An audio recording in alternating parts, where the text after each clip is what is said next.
This is Val Tapia of 38IZVideos. I'm speaking with Mr. Joey Vera of Fate's Warning, who are in town tonight at Club Red in Mesa. And without further ado, Joey, how are you doing? Doing very well, thank you. Good. Thanks for having me. Real quickly, you guys are touring behind the album Theories of Flight, and this is you guys. It's been about a year and a half since the album came out. Give us a little bit of the experience of recording the record, and perhaps some of your favorite songs on the album. Wow, recording the record, that was quite a long time ago. Yeah. At this point, I'm trying to remember it. But we work in maybe a slightly unusual way compared to maybe the more traditional way. So we live on different parts of the world. I live in the West Coast in California. One of the other guys lives in New Hampshire. Another one lives in Texas. Wow. Our singer just moved to Spain. So we're all over the place. So it's the way we work now is basically over the internet. We share files, and we all have, really good studios at home with equipment for recording. So we basically share files, and the sessions get passed around, and it's kind of a cool way to work because, at least for me, you get to kind of go at your own pace and really kind of, you don't have this pressure of a clock ticking. Studio time, is very expensive. So you have the luxury of not taking your time, but just having the luxury of not having that pressure. Gotcha. So it was a really cool record to make. We love all the material that Jim and Ray wrote. It's very, very cool. A lot of great melodies, and the production value also was something cool that we were striving to get, and I think we got it. So we're really happy with the way it came out. And, I don't know, I have a lot of favorite songs on the record. We're doing The Light and Shade in our set tonight, and that's one of my favorite songs to play, especially live. Yeah. And we also just started to learn, and Yet It Moves, because we're going to Europe next week, and we wanted to add a song that we haven't played before, and it's a monster. It's like a 14-minute song. So it's one of those songs that's got so many parts and things to remember. Yeah. So pretty challenging, but it keeps it interesting for us. Right. It's really important for us to keep it interesting. Yeah, and you guys really, for the record from my perspective, it really is. You guys really find a real challenge. It's really challenging to do it because you're trying to find.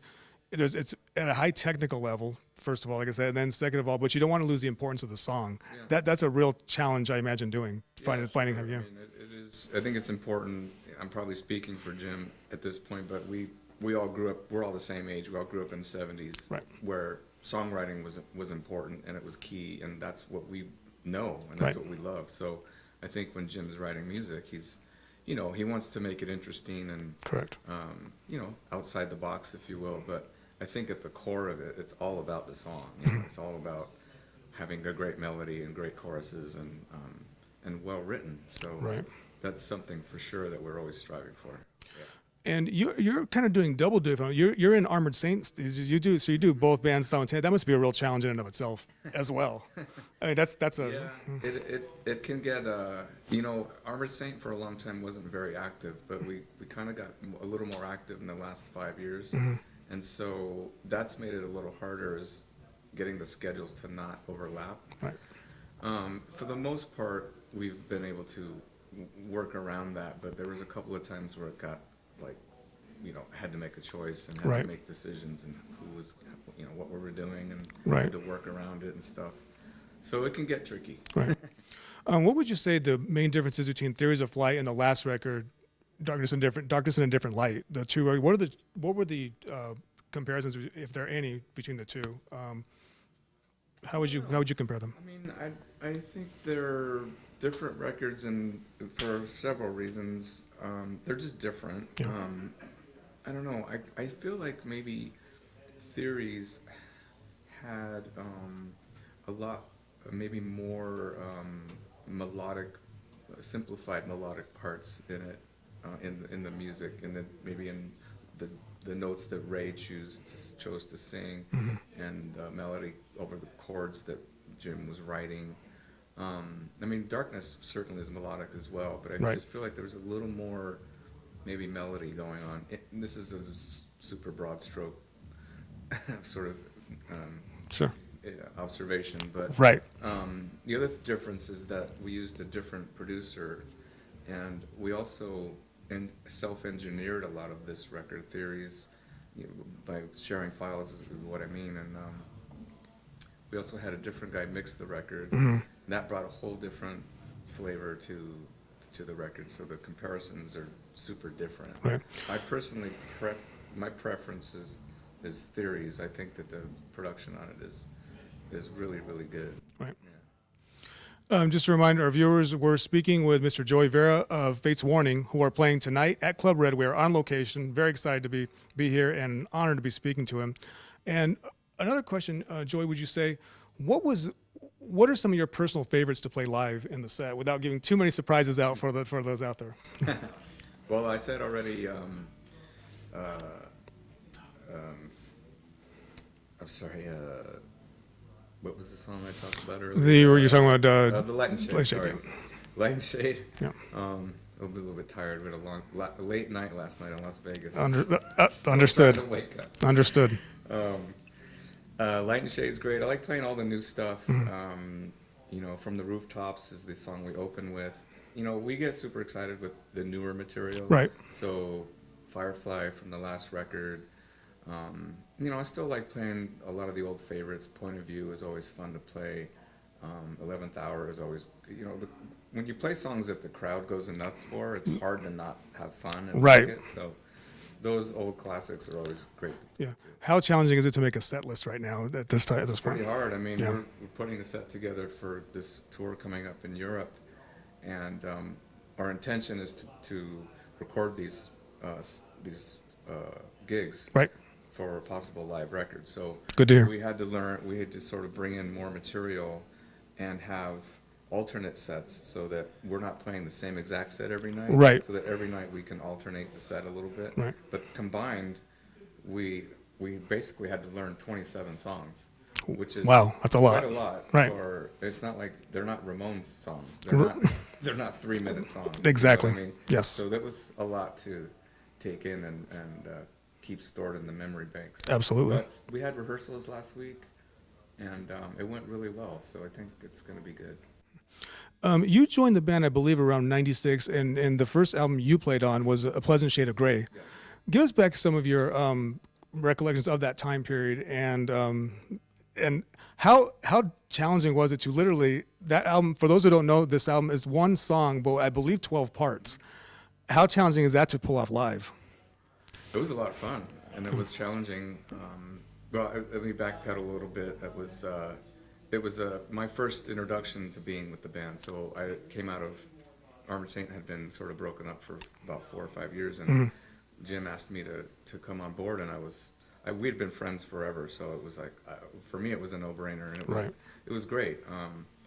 Super challenging for me because I'm coming from a straight-ahead heavy metal school, and I'm a big fan of jazz fusion and progressive rock and Right. that sort of stuff. But we never actually played it. Right, right. Other than in my bedroom, Right. playing along with Jethro Tull records or something, but never actually being in a band with original material. So that was a whole learning process for me. Right. And I got a lot of help from Mark Zonder, who was the drummer at the time. Correct. And great guy and great drummer, and so he helped me, navigate through odd time signatures and Right. stuff, which was new for me. Yeah. So it was super exciting and a lot of fun for me Right. to play on that record, and I love that record. It's one of my favorites of the whole career Right. of the band. So, I don't know. It was just it was a great time for me, and our intention when that record came out was to go out. We did a tour first, but then the next tour we did after it came out, we went out and did the entire record live. Right. And we actually ended up doing several tours live. Wow. And so the challenge for that was we had already played the material, so it wasn't so much necessarily playing it, but being able to nail all the dynamics in the set, because that record is super dynamic. Yes. It gets really quiet at times, and it gets super bombastic in places. So Right. that was the trick, was to pull that off live. Right. All within tempos, and Mark Zonder played along with a click track, and we had some things running in sequence, but not much. So Yeah, it was fun. A fan outside was asking me. He wanted me to ask one of the members, whoever I spoke to, what would you say is your favorite Fates Warning record? And what would you say is your favorite Fates Warning? If you had to pick one, what's your personal favorite? If you're from a fan's perspective, and someone wanted me to ask you that. Well, you know, from my point of view. Yeah. Pun intended. I mean, I guess, you know, I think Pleasant Shade of Grey is, I don't know if it's because it was my, you know, the first thing I was introduced to, but I think it's a great record front to back. I love the dynamics of it. But, you know, I don't know. Yeah. Tough that one, might be my favorite. And then, again, not just saying this because it's the thing that band members say when they're touring is our new record is the best because it's the best. Well, I do love the new record theories too. I mean, it's getting great reviews. I mean, critically and from fans. Like I said, it's like you guys are at the top of your game. Thank you. And just a reminder, we're speaking with Joey Vera of Fates Warning. We're live on location at Club Red, and they'll be playing tonight. They hit the stage around 10:15. And we're just enjoying a little conversation here with them, getting psyched up for the show. Tickets are still available, and you can pick up here at the door.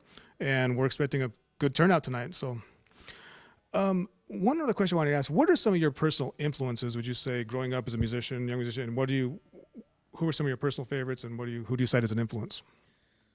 Well, lots of things. It's hard to pinpoint stuff. But I can only say like what I gravitated towards when I was growing up. I mean, as a bass player, the top people for me were like Geezer Butler, John Paul Jones, John Entwistle, Geddy Lee, and then, you know, a little bit later, like Louis Johnson, Jaco Pastori, Marcus Miller, Stanley Clark to some degree.